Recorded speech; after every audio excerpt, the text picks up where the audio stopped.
महाराष्ट्रातील महत्त्वाच्या बातम्या फक्त 10 मिनिटात या चॅनलला अजूनही सबस्क्राइब केलं नसेल तर आत्ताच करा. पंतप्रधान नरेंद्र मोदी यांच्या अध्यक्षतेखाली झालेल्या केंद्रीय मंत्रिमंडळाच्या बैठकीत अनेक महत्त्वाचे निर्णय घेण्यात आले आहेत. केरळचे नाव बदलून केरळम करण्याचा ठराव मंजूर करण्यात आला आहे. यासह केंद्र सरकारने रेल्वेच्या 3 महत्त्वाच्या मल्टीटॅकिंग प्रकल्पांना हिरवा कंदील दाखवलाय. मंत्रिमंडळाच्या या बैठकीत एकूण 12,236 कोटी रुपयांच्या विविध प्रस्तावांना मंजुरी देण्यात आली असल्याची माहिती केंद्रीय मंत्री अश्विनी वैष्णव यांनी दिली आहे.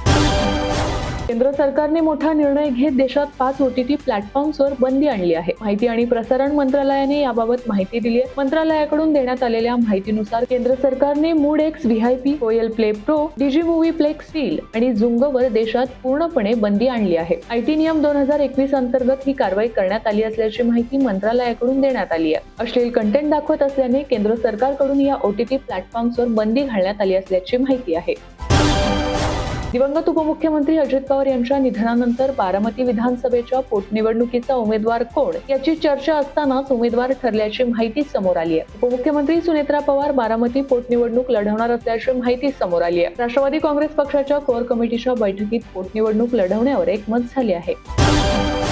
भारत आणि इस्रायलमधील संबंधांना एका नव्या उंचीवर नेण्यासाठी पंतप्रधान नरेंद्र मोदी 9 वर्षांनंतर पुन्हा एकदा इस्रायलच्या 2 दिवसीय दौऱ्यासाठी रवाना झाले आहेत. या दौऱ्यामुळे दोन्ही देशांमधील धोरणात्मक भागीदारी अधिक मजबूत होईल असा विश्वास पंतप्रधानांनी व्यक्त केला आहे. पुणे शहराची ओळख आता वाहतूक कोंडीचे शहर म्हणून होऊ लागली आहे. वाढते प्रदूषण आणि रस्त्यांवरील वाहनांचा प्रचंड भार कमी करण्यासाठी पुणे जिल्हा प्रशासनाने आता कठोर पावले उचलण्याचे संकेत दिले आहेत. शहरातील 15 वर्षांहून अधिक जुन्या असलेल्या सुमारे 7 लाख वाहनांना शहरात प्रवेश बंदी करण्याचा प्रस्ताव जिल्हाधिकारी जितेंद्र डुडी राज्य सरकारकडे पाठवणार आहेत. होळी, मोहरम आणि गांधी जयंती या दिवशी दारू विक्रीला परवानगी देण्यात आल्याचे वृत्त समोर आले होते. मात्र आता यावर उत्पादन शुल्क विभागाने स्पष्टीकरण दिले असून सोशल मीडियावर व्हायरल होणारे वृत्त खोटे असल्याचे महाराष्ट्र उत्पादन शुल्क आयुक्त राजेश देशमुख यांनी स्पष्ट केले आहे. क्रिकेटपटू शिखर धवनला दिलासा देणारी बातमी समोर आली आहे. शिखर धवन याची पहिली पत्नी आयशा मुखर्जी तिला धवनला 5.72 कोटी रुपये परत देण्याचे आदेश देण्यात आले आहेत. ऑस्ट्रेलियामधील फॅमिली कोर्टाकडून शिखर धवनने विकलेल्या 2 मालमत्तांमधील उत्पन्न त्याच्या पहिल्या पत्नीला देण्याचे आदेश दिले गेले होते. कारण ऑस्ट्रेलियामधील कायद्यानुसार पती आणि पत्नीच्या मालमत्तेमधील मोठा वाटा हा पत्नीला दिला जातो. मात्र दिल्ली न्यायालयाने परदेशी कायदे लागू होत नसून भारतामध्ये अशी कोणतीही तरतूद नसून हा विवाह भारतीय कायद्यानुसार झाला होता. या आदेशामुळे पटियाला हाऊस फॅमिली कोर्टाकडून धवनला कायदेशीर दिलासा मिळाला आहे.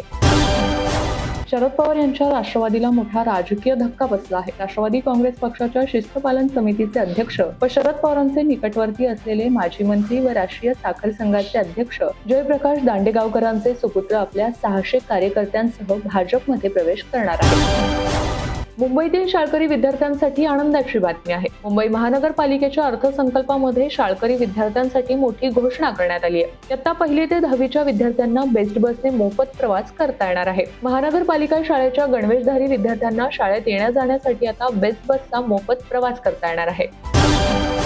कॅनडाचे पंतप्रधान मार्क कार्नी हे गुरुवारी 26 फेब्रुवारीला भारत दौऱ्यावर येत आहेत. त्यावेळी कॅनडासोबत भारताचे अनेक महत्त्वाचे करार होतील. अलीकडे ट्रम्प हे अनेकदा भारताविरोधी भूमिका घेत असताना कॅनडासोबत होणारा करार हे ट्रम्प यांना नक्कीच जिव्हारी लागणारे आहेत.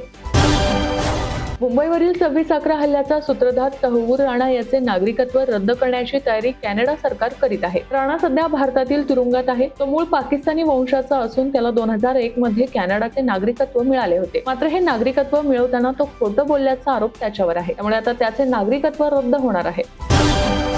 विविध सार्वजनिक प्रकल्पांसाठी केल्या जाणाऱ्या जमीन संपादन प्रक्रियेसंदर्भात उच्च न्यायालयाने महत्त्वपूर्ण निकाल दिला. एकदा महाराष्ट्र प्रादेशिक आणि नगर रचना कायदा 1966च्या कलम 127 अंतर्गत खरेदीची नोटीस बजावली आणि पुढील 24 महिन्यात ती जमीन संपादित करण्यासाठी कोणतीही प्रभावी पावले उचलली नाहीत तर जमिनीचे आरक्षण आपोआप रद्द होते. ती जमीन सोडलेली मानली जाते असा आदेश मुंबई उच्च न्यायालयाने दिला आहे. मुलांमध्ये वाढत चाललेल्या डिजिटल व्यसनाबाबत आणि त्याचा होणारा दुष्परिणाम लक्षात घेता याबाबत अभ्यास तसेच उपाययोजना सुचवण्यासाठी महाराष्ट्र शासनाकडून एक तज्ज्ञांची टास्क फोर्स नियुक्ती करण्यात आली असून पुढील अधिवेशनाच्या आत याबाबतचा अहवाल सादर करू अशी माहिती राज्याचे माहिती तंत्रज्ञान मंत्री आशिष शेलार यांनी दिली आहे. राज्य शासनाने राज्य शासकीय व इतर पात्र कर्मचाऱ्यांच्या महागाई भत्त्यात 3% वाढ करण्याचा अत्यंत महत्त्वपूर्ण आणि दिलासादायक निर्णय घेतला आहे. या निर्णयाची अधिकृत घोषणा वित्त राज्यमंत्री आशिष जयस्वाल यांनी आज विधान परिषदेत एका विधायक निवेदनाद्वारे केली आहे. मुख्यमंत्री तथा वित्तमंत्री देवेंद्र फडणवीस यांनी राज्यातील लाखो कर्मचाऱ्यांच्या हिताचा विचार करून हा सकारात्मक निर्णय घेतला असून यामुळे आता राज्याचा महागाई भत्ता 55% वरून वाढून 58% झाला आहे. मुंबई महानगरपालिकेचा सन 2026-27 अर्थसंकल्प सादर करण्यात आला असून तब्बल 80,952.56 कोटी रुपयांचा अर्थसंकल्प महापालिका आयुक्त डॉक्टर भूषण गगन राणी यांनी नवनिर्वाचित स्थायी समिती अध्यक्ष प्रभाकर शिंदे यांना सादर केला आहे.